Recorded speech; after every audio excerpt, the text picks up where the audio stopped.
এত মাসে বাংলাদেশে কি চেঞ্জ আসছে বলেন? কি চেঞ্জ আসছে? এটলিস্ট শুধু একটা চেঞ্জই দেখা যায়।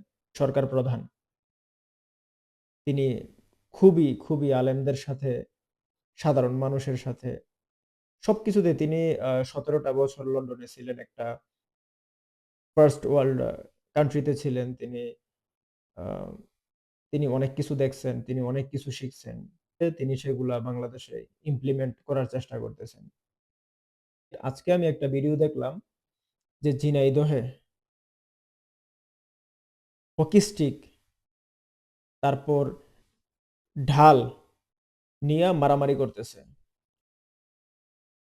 কয়েকজন আহত বিনা কারণে। ২ দিন পর পর বিএনপির ২ গ্রুপের সংঘর্ষ, জামায়াতের সাথে সংঘর্ষ। জামায়াত তো বাদই দিলাম, বিএনপির এরা এরা সংঘর্ষ করেই তো সময় পায় না, সময় পাইলে মাঝে মধ্যে জামায়াতের সাথে গিয়ে সংঘর্ষ করে। এইগুলা কি? এই আপনাদের কি পার্সোনাল লাইফ নাই? আপনাদের কি ফ্যামিলি লাইফ নাই? আপনাদের কি কাজকর্ম নাই? কাজকর্ম করেন, খান। আমি কিছুদিনের মধ্যে একটা ভিডিও দিব।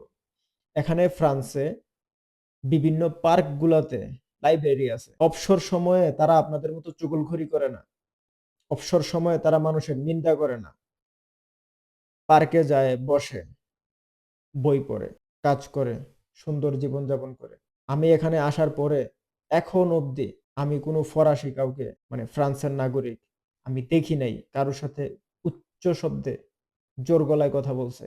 আমরা কোন অসভ্য জাতি? আমি তো আসলে কোনোভাবেই রিলেট করতে পারি না। আমার এখন পর্যন্ত যতটা অ্যাচিভ করতে পারছি, যা করার সুযোগ হয়েছে, যত জায়গায় যত দেশে ট্রাভেল করার আমার সুযোগ হয়েছে, তারা খুবই সভ্য, খুবই সভ্য, খুবই পোলাইট। তাদের মধ্যে টক্সিসিটি নাই, তাদের মধ্যে পরশ্রী কাতরতা নাই, তাদের মধ্যে হিংসা নাই, তাদের মধ্যে তারা just work work work work, that's it. তারা তাদের কাজের মধ্যে বিজি, সময়ই পায় না এগুলো করার জন্য। সামনে দিয়ে চলে যাচ্ছে, একজন আরেকজনকে ডাক দেওয়ার পর্যন্ত সময় নাই। আর আমরা তো আমাদের মাঝখান থেকে যদি একজন উঠে চলে যায়, তখনই আমরা তার সমালোচনা শুরু করি। What the fuck?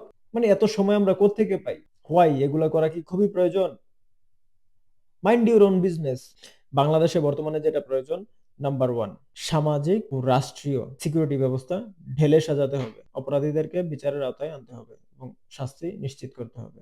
৩ নাম্বার, দেশপ্রেমিক যোগ্য ব্যক্তিদেরকে আর্ম ফোর্স থেকে শুরু করে, আমলাতন্ত্র থেকে শুরু করে প্রতিটা জায়গায় তাদেরকে নিয়োগ দিতে হবে। এবং এর মধ্যে যারা চোর, বাটপার, ডাকাত অলরেডি সিস্টেমের ভিতরে আছে, গলায় দড়ি দিয়ে ওদেরকে টেনে বার করতে হবে এবং শাস্তির আওতায় আনতে হবে। এই বাংলাদেশে ম্যাসিভ ম্যাসিভ চেঞ্জের প্রয়োজন, ম্যাসিভ আকারে সংস্কারের প্রয়োজন। তা না হলে এই বাংলাদেশ ওই পুরনো বন্দোবস্ত আগের যা ছিল তাই যে আসবো, লুটপাট করব, জাস্ট মানে এইভাবে চলতে থাকবো। অরাজকতা, রাহাজানি, খুন, দর্শন, জাস্ট এগুলোই চলতে থাকবো। বাঙালির ভাগ্যের কোনোদিন আর পরিবর্তন হবে না। ইন্ডিয়া এসে মাতবরি করব, আমেরিকা মাতবরি করব, অন্য দেশ মাতবরি করব, পাকিস্তান মাতবরি করব, জাস্ট আমাদেরকে শুধু এগুলা সহ্য করতে হবে। আর ওই ইন্ডিয়া থেকে হুমকি দিলে আমাদের দেশের যারা আছে বুঝেনই, তাদের প্যান্ট ভিজে যায়। বা অন্য যে দেশে যারা আছে, বড় বড় দেশ, কিছু বললে তাদের প্যান্ট ভিজে যায়, তারা কাঁপতে শুরু করে। তারা হচ্ছে এই টাইপের নেতা। তো এগুলা থেকে বেরিয়ে আসতে তত ম্যাসিভ সংস্কার প্রয়োজন।